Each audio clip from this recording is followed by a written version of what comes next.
Hello there.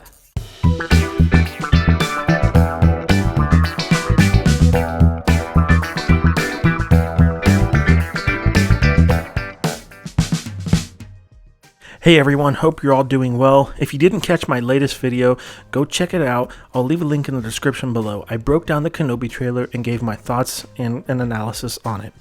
In today's video, we'll be going over a hotly debated topic amongst the Star Wars fans, the art design and physical appearance of the Grand Inquisitor. Why does he look so different from the Rebels counterpart and the other live action Powans that we've seen mainly in Revenge of the Sith? Why didn't Jason Isaacs play him? But before we get into that, I want to introduce a new series that this video will kick off. Today's video will be the first installment in my new Kenobi Koncepts. In this series, I'll be diving into all things related to the Kenobi show, like theories, rumors, ideas, etc.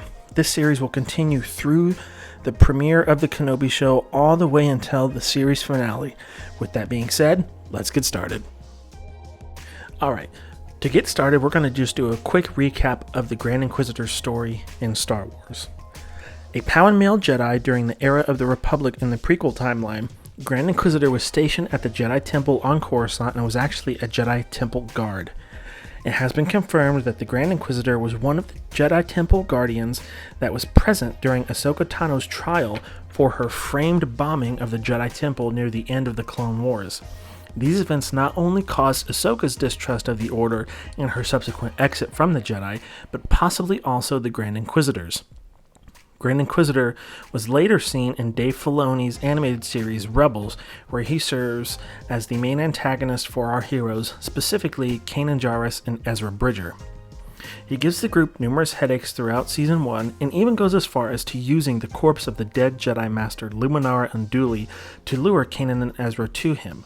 But at the end of Season 1, spoiler warning, he meets his end in a duel with the two Jedi. But just before falling to his death, he gives an ominous warning saying our heroes have no idea what they've unleashed. It's an obvious nod to Darth Vader, as the Sith Lord will step in as a main villain in Season 2 of Rebels. Moving on from the character's history, let's talk about his physical appearance. The Grand Inquisitor in Rebels is reminiscent of the live-action Powan species that we see in Revenge of the Sith. Remember, the Powans are the native species to the planet Utapau, and we even see Obi-Wan have some conversations with Powans on Utapau when he first lands on the planet when he begins his hunt for General Grievous. The Grand Inquisitor in Rebels and both the Powans in the live-action movies sport a tall and somewhat skinny body frame with elongated oval shapes for their heads. They also both have distinctive ridges that cover their entire face and head. These ridges are really similar to the pattern on corduroy pants. Also, around the Powan's eyes are diamond-shaped red markings outlining their eye sockets. These features look to be a natural facial feature and not activated by certain emotions like Dryden Voss's facial features from Solo: A Star Wars Story. Now, Tion Medin, who is the Powan that Obi-Wan specifically talks to in Revenge of the Sith on Utapau, has a dark gray skin complexion.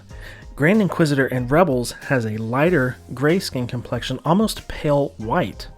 I think the reason for this is due to the fact that the Grand Inquisitor spent most of his Jedi career as a temple guard. This means that he was encased behind a suit of armor and his face was concealed by a mask. We've seen something similar happen with Darth Vader. Remember, Darth Vader's skin got very gray, very white, off-white, because he was trapped in his armor and hid behind that helmet for so long, it took the pigmentation out of his skin. I think this is why the Grand Inquisitor in Rebels has a very different complexion than the other Powans that we see in Revenge of the Sith. Okay, so now let's talk about the difference between the live-action Powans in Episode 3 and the live-action Grand Inquisitor we see in the Kenobi show trailer.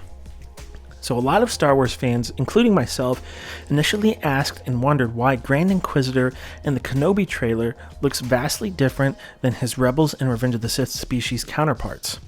His face isn't nearly as elongated as the animation in Episode 3 version of the species, the ridges aren't as defined, and the red eye outlines aren't as dark. Also, in Rebels, Grand Inquisitor has yellow Sith eyes, but he doesn't have them in Kenobi. The obvious answer is just creative differences in art style. We can compare other animation characters to their live-action roles. Ahsoka Tano in live action doesn't have as tall and long Leku as her Rebels version. It's just creative differences in the art direction and art styles. Also, they may have tried to make Grand Inquisitor more accurate to the animation, but maybe the prosthetics just weren't practical for the level of action required for the role. Tion Medin only had a few lines of dialogue, and that was it. Grand Inquisitor will have a lot of action scenes. He'll probably have a lightsaber duel, maybe even with Obi-Wan Kenobi himself. So it might not have been possible for the actor to wear a taller, longer facial prosthetic on top of his head if he's going to be doing some crazy lightsaber moves. Also, in The Last Jedi with Kylo Ren, we saw something similar. If you've watched the behind-the-scenes features and making of documentaries, Rian Johnson actually talks about how they had to change the location of Kylo Ren's scar. If you recall from the end of The Force Awakens, Kylo Ren was kind of cut pretty much right down the middle of his face, but in The Last Jedi, his scar moves to more of a diagonal angle and slightly off-centered. So it's not outside of the realm of possibility that the team behind Kenobi chose to do something similar with the Grand Inquisitor just because it wasn't practical to film.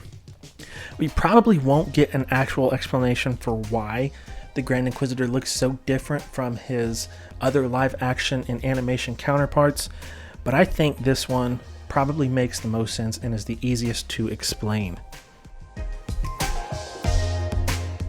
So that's the easy explanation as for why the Grand Inquisitor looks so different in the Kenobi show. But I have a more interesting theory on why I think he may look a little bit different in this show compared to his Rebels iteration. And the reason being is just simply age. When I think about how natural humans and animals develop in the real world, age plays a huge significant factor in physical development. As we grow older, faces and facial features grow longer and fuller. Sometimes even eye colors change as well as hair colors. Light blonde hair may develop into sandy blonde hair during adolescence. Same for eyes. Blue eyes might turn to gray eyes and green eyes might turn to hazel eyes. It happens. So it's plausible to think that in Kenobi, Grand Inquisitor's facial features aren't as pronounced because they haven't fully developed yet. Also remember, he was restricted by the Jedi Temple Guard armor, so possibly that might have played a role too in his slow physical development. Probably not, but it's something to think about. This could also explain why the crimson diamonds around his eye sockets aren't as dark. As previously said, that specific feature is not a feature enhanced by emotion, again, like Dryden Voss's. It is a natural feature. So I think it's completely logical to assume that the older Grand Inquisitor gets, the darker those markings will become, the deeper those facial ridges will become, the more elongated his head shape will become. Now, another complaint a lot of people have is with his eye color. Obviously, in Rebels, Grand Inquisitor has the traditional Sith eyes commonly found in darkside users. However, in Kenobi, his eyes are black, just like a natural Pallin's. There's an easy, canonical explanation for this. At this point in his life, Grand Inquisitor simply hasn't dived deep enough into the dark side. A Force user has to reach a certain level within the dark side before their eyes will turn color. We see this with Anakin in Episode 3. Even when he was killing the younglings in the Jedi Temple, his eyes were not Sith yellow. It wasn't until after he had wiped out most of the Separatist leaders on Mustafar that his eyes actually changed. I think that we will see Obi-Wan fight not only Reva in Kenobi, but also the Grand Inquisitor.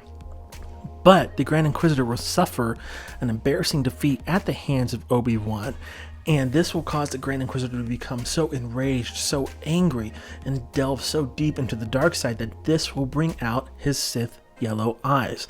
The same exact thing happened with Anakin in his fight with Obi-Wan in Revenge of the Sith.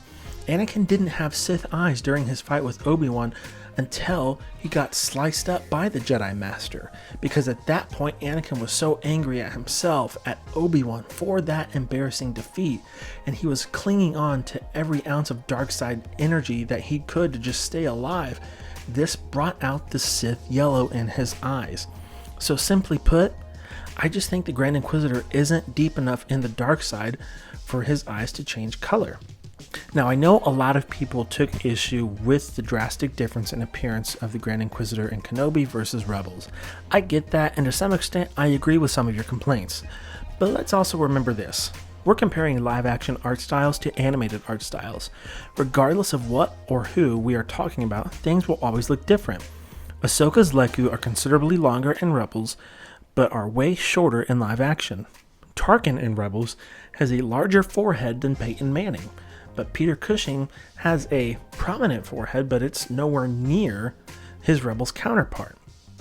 Vader's look in Rebels matches Ralph McCoy's concept art designs for the character, and we obviously can tell the difference between Ralph McCoy's concept art versus what we actually got in live action for Vader.